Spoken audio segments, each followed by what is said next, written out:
Hello friends, this is DMC and this is my quick review of Lidl's Deluxe Sumatra Java coffee beans. I found this one on the shelves for £3.29. I think I have reviewed it before, but it's been a while, like a lot of the other Lidl coffees, so I'll probably be going over a few of the other ones at some point to take a look at them and see whether they've changed in any way since I last reviewed them. So let's take a look at the pack. Says there, whole coffee beans, rich and intense with a dark chocolatey flavour, strength number 5. It's a Rainforest Alliance certified coffee. It's a 227 gram bag. On the back, it's got a little sticky label to reseal your bag once you've opened it. Preparation instructions, storage instructions, contact information, the usual. On this side, the description says, the tropical climate at the equator and the fertile volcanic soil provide ideal growing conditions for coffee and give our deluxe Sumatra Java its typical sweet and earthy richness with a dark and chocolatey flavour. On the other side, it's just Rainforest Alliance, and the best before date is the 16th of January 2027.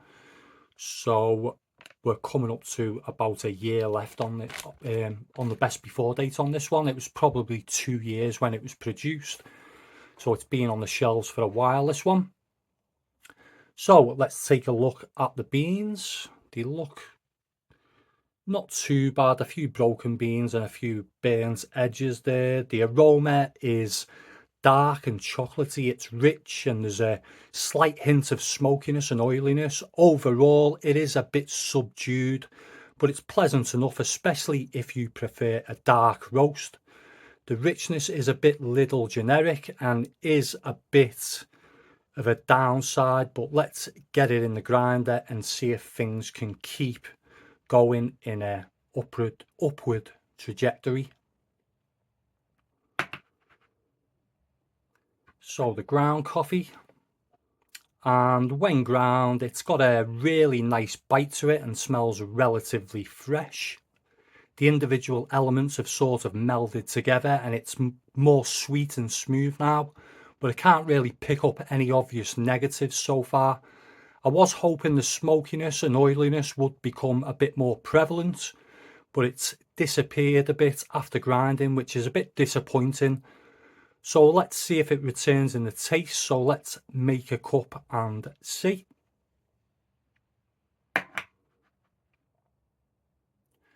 So taste wise, it's mainly got a dark chocolate hint with a decent amount of bitterness.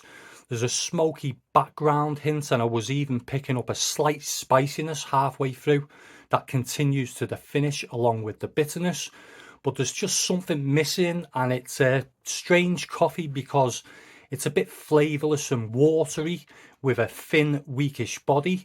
It improved a bit with more milk when more milk was added, but it's weird because it's kind of separates in the mouth as you get the taste on the tongue, but the liquid is watery and insipid. It's hard to explain, so hopefully someone else who's tried it and got the same effect can share some light in the comments section. So not one I would buy again, and I'll give it a score of 2.5 out of 5. And I wouldn't really recommend it unless you like a flavourless bitter coffee. There are much better interesting options, I'd say, in Marks and Spencer's and Asda for the same or relatively the same price. So I'd try them rather than this poor offering.